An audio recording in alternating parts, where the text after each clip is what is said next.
Hey everybody, it's Dave and it's time to talk weight loss basics. Now the first thing that anybody needs to do before they go on a diet is determine if they really need to lose weight. Now the best way I think to do that is to check the body mass index, and I will put a link down below so you can go to a website and answer just a few questions, and it will help you determine if you need to lose weight and how much weight you need to lose. Now I know that the body mass index is controversial because it doesn't take into consideration body fat. But if you're not an athlete and you're 10% if you're 10% body fat, you know that you're not obese. So this is for just the regular people. Now if you determine that you need to lose weight, the next thing I would recommend is to go see your family doctor and make sure that it's okay. Tell him what you're planning on doing, and he'll decide if he needs to run a stress test or something like that. That's what I did, and I'm glad I did. Now, so you've determined that you do need to lose weight, and you've got the okay from your doctor. Now, how much weight do you need to lose? If you look on the body mass index, it will give you a window of probably 20 pounds or so that you need to lose. So just pick the high number, the middle number, whatever you decide, to determine the number of pounds that you need to lose. Now, how fast can you lose that weight? Well, a safe rule of thumb is about 1 pound per week. Regardless of the number of pounds that you want to lose, that's a safe target to shoot for that you should be able to comfortably be able to achieve each week without starving yourself or running yourself ragged. Now, if you break a calorie down, or 1 pound down, it's equal to 3,500 calories. So if you want to lose 1 pound a week, you need to reduce the amount of calories you're taking in compared to the number of calories you're burning by 3,500 calories, or about 500 a day. Now, if you decide you're going to do that, then you've got a couple of options.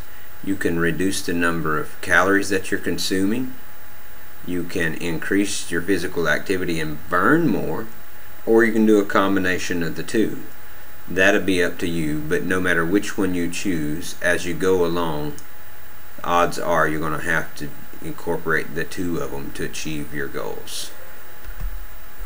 Okay, so now another thing that you need to do while you're on the body mass index or the BMI webpage is look for a link that says BMR, or basal metabolic rate.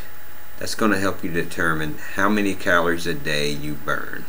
Your basal metabolic rate is the number of calories you consume a day just being you, without you taking into consideration any of the additional physical activity, just with you being alive, the number of calories that your body consumes.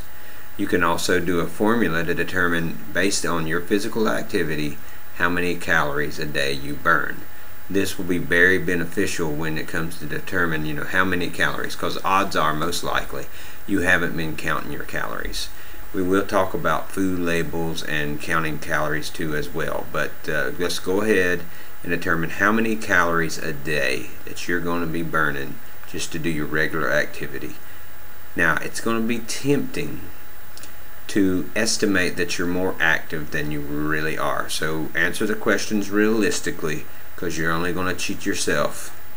Okay, so we've talked about the body mass index, or the BMI, and the basal metabolic rate, or the BMR. Now over the next few days, I'd like for you to start familiarizing yourself with food labels. Most all the food that you have in your home and at the grocery store is going to have a food label on it, with the exception of fresh vegetables, and I'll be posting at some point a link to a website that'll help you answer those questions.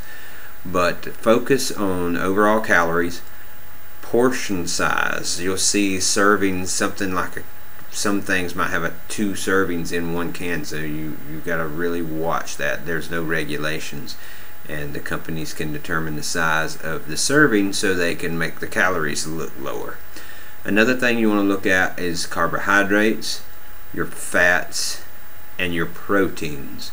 Those are your macronutrients, and those are the 3 things that you're going to be taking into consideration as you go along when you start counting your calories and looking at what it is that you need to be eating on a daily basis. So until the next video, just kind of get yourself familiar with those things and just start getting in the right state of mind, because we've got a lot ahead of us and we're going to be talking about a lot of different things. I'm looking forward to it. I think you'll learn a lot, and I think you'll enjoy it too. So until then, have a good day.